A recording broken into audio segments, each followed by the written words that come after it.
ക്ഷേത്രോത്സവത്തിനിടെ കൊലക്കേസ് പ്രതികളുടെ ചിത്രങ്ങൾ പതിപ്പിച്ച പതാകകളുമായി സിപിഎം പ്രവർത്തകർ.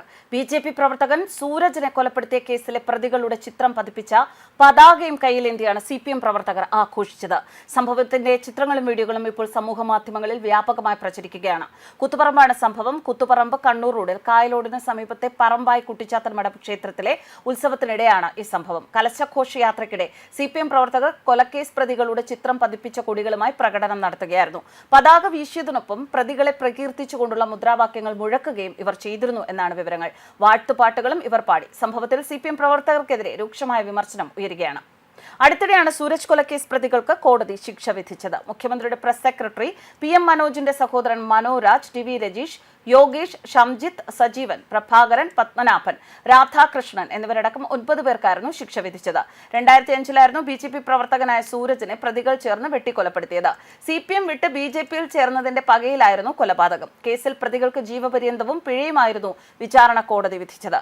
പ്രശ്നം രൂക്ഷമാണ്. നമുക്കറിയാം, കടയ്ക്കൽ തിരുവാതിരയ്ക്ക് പുഷ്പനെ അറിയാമോ എന്ന പാട്ട് ക്ഷേത്രവേദിയിൽ പാടാൻ കാണിച്ച ചങ്കൂറ്റം ഏറെ വിമർശന വിധേയമായിരുന്നു. അതിനുശേഷവും വീണ്ടും അതേപോലെയുള്ള കാര്യങ്ങൾ ആവർത്തിക്കുന്നു എങ്കിൽ അത് ഭരിക്കുന്ന സർക്കാരിന്റെ പിൻബലം ഉണ്ട് എന്ന അഹങ്കാരം തന്നെയാണ്. ഒരു ചർച്ചിലോ മോസ്കിലോ പോയി ഗാനമേളയ്ക്കിടെ കൊടി മീൻകുലാപം വിളിക്കാൻ ഇവർക്ക് ചങ്കൂറ്റമുണ്ടോ? ഇല്ല. എന്നാൽ ക്ഷേത്രത്തിൽ ചങ്കൂറ്റമുണ്ട്. കാരണം ക്ഷേത്രം അവരുടെ കൈകളിലാണ് എന്ന ഒരു ആത്മവിശ്വാസം. ഇനി ഇതിന് കൂട്ടത്തിൽ ഹിന്ദു സഖാക്കന്മാരുണ്ട്. ഈ ഹിന്ദു സഖാക്കന്മാർ ഇപ്പോൾ പണ്ട് ആരോ പറഞ്ഞതുപോലെ അയയിലിട്ട് എന്തോ പോലെയാണ് എന്ന് പറയേണ്ടി വരും. സഖാക്കൾ ക്ഷേത്രഭരണം നടത്തിയാലുള്ള അവസ്ഥ.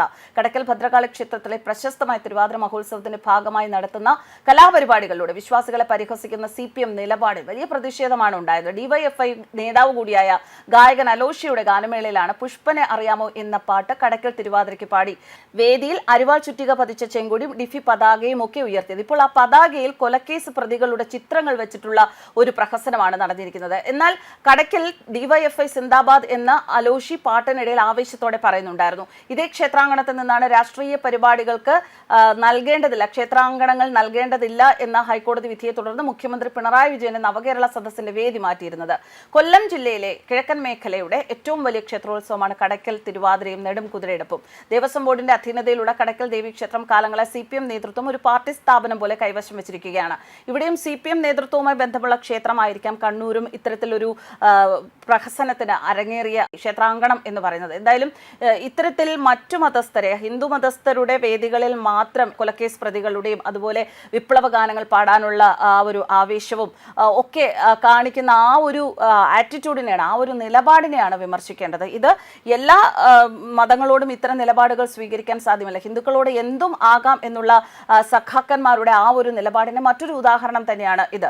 എന്തായാലും ഇതിനെതിരെ പ്രതികരിക്കാനും ശബ്ദിക്കാനും പോയാൽ ഇവിടെ ഒരു കലാപം ഉണ്ടാക്കാൻ ഹിന്ദുക്കൾ കാരണമായി എന്ന ഒരു അവസ്ഥയിലേക്ക് കാര്യങ്ങൾ എത്തിച്ചേരും എന്നുള്ളത് കൊണ്ട് തന്നെ ഹിന്ദുക്കൾ മിണ്ടാതിരിക്കുകയാണ്. ഒരിക്കലും ഹിന്ദുക്കൾ മണ്ടന്മാരായതുകൊണ്ടല്ല എന്ന് ഹിന്ദു സമൂഹം ഒറ്റക്കെട്ടായി, ഭക്തരുടെ സമൂഹം ഒറ്റക്കെട്ടായി ഈ ഒരു വിഷയത്തിൽ പറയുന്നു. പ്രത്യേകിച്ച് മുഖ്യമന്ത്രിയുടെ നാട്ടിലാണ് ഇത് നടന്നിരിക്കുന്നത്. മുഖ്യമന്ത്രിയുടെ നാട് എന്നതുകൊണ്ടും അതുപോലെ തന്നെ തങ്ങളുടെ സർക്കാർ ഭരിക്കുന്ന സംസ്ഥാനം എന്നതുകൊണ്ടും ഇത്തരക്കാരെ ആരും ചോദ്യം ചെയ്യുകയില്ല എന്ന ഒരു ചങ്കൂറ്റം തന്നെയായിരിക്കും ഇങ്ങനെ ഹിന്ദുക്കളെ അപമാനിക്കാൻ ക്ഷേത്രാങ്കണങ്ങൾ തുടർച്ചയായി വേദിയാക്കുന്നതിന് പിന്നിലുള്ള സഖാക്കന്മാരുടെ നിലപാടുകൾ സൂചിപ്പിക്കുന്നത്. News desk കർമാൻസ്.